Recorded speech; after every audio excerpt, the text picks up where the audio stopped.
마태복음 14장 22절에서 36절. 우리나라 목사님이 미국에서 공부하면서 알게 된 네팔 친구가 있었습니다.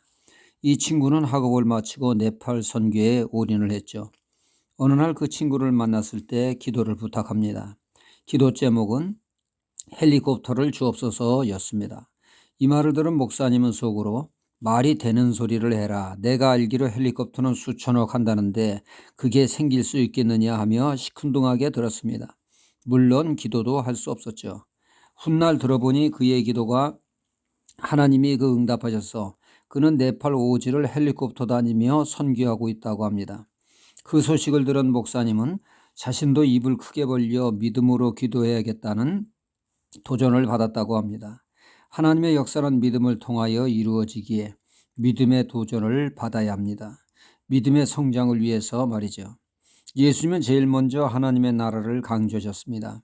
이어서 강조하신 것이 믿음입니다. 이는 믿음을 통해서만이 구원을 얻을 수 있기 때문에 그렇죠. 사도행전 16장 31절에 주 예수 그리스도를 믿으라. 그리하면 너와 내 집이 구원을 얻으리라 말씀합니다. 그런가 하면 말씀은 우리의 삶에 생기는 각종 문제를 해결하는 데 있어 꼭 필요하기 때문에 그렇습니다.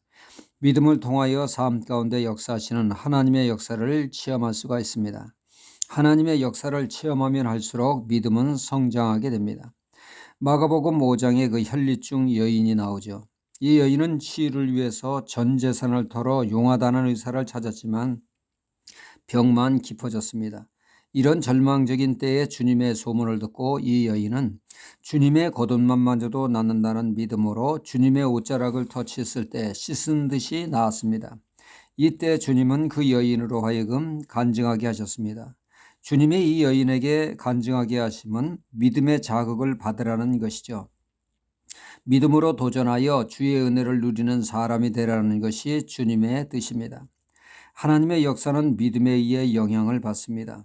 믿음이 작으면 하나님의 역사가 축소되고 큰 믿음이면 하나님의 큰 역사를 보게 됩니다. 오늘 말씀이 이를 잘 보여주고 있습니다. 베드로가 온전한 믿음으로 나아갔을 때 무리를 건넌 놀라운 역사를 누리게 되었습니다.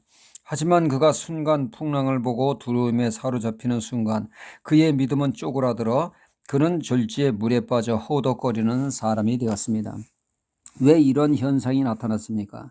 주님의 능력이 문제가 생겨서 그런 것입니까? 아니면 베드로의 문제입니까? 베드로의 믿음의 문제가 그렇게 만든 것입니다. 하나님의 역사는 믿음에 의해 제한될 수 있다는 것을 보여주고 있죠. 예수님이 가는 곳곳마다 치유의 역사가 일어났습니다. 고침받지 못하는 사람이 없었습니다. 하지만 예수님의 고향이라 할 수 있는 나사렛에서는 역사가 미미합니다. 이에 대하여 성경은 말씀하고 있죠. 저들이 믿지 아니함으로 그러한 현상이 나타났다고 말입니다. 주님은 요한복음 11장에서 죽어 장사되어 3일이나 지난 나사로를 살릴 때 말씀하셨습니다. 믿으면 하나님의 영광을 보리라. 여기서 하나님의 영광은 하나님의 역사를 보게 된다는 뜻이죠. 이처럼 불가능한 일도 믿음만 있으면 얼마든지 가능하다는 것입니다. 문제는 믿음 없음이 문제가 된다는 말씀입니다.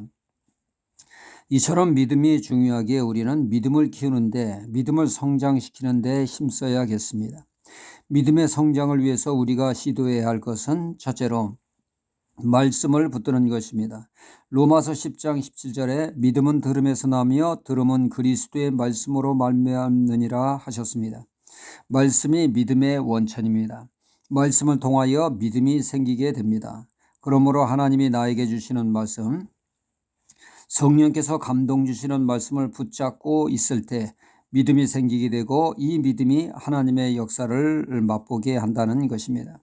둘째는 우리의 경험을 신앙적으로 해석할 때 믿음이 생깁니다. 마태복음 8장의 백부장이 소개되겠습니다. 그는 주님께로부터 이만한 믿음을 만나보지 못했다라고 하는 최고의 찬사를 받았습니다.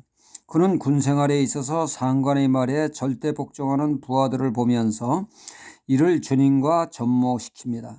백부장의 말에 좌로 가라면 좌로 가고 우로 가라면 우로 가는데 하물며 하나님의 아들의 말 한마디면 모든 것이 절대 순종할 거라고 하는 믿음이 그에게 있었던 것입니다.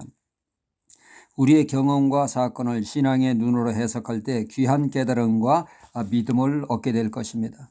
셋째는 기도하는 것입니다.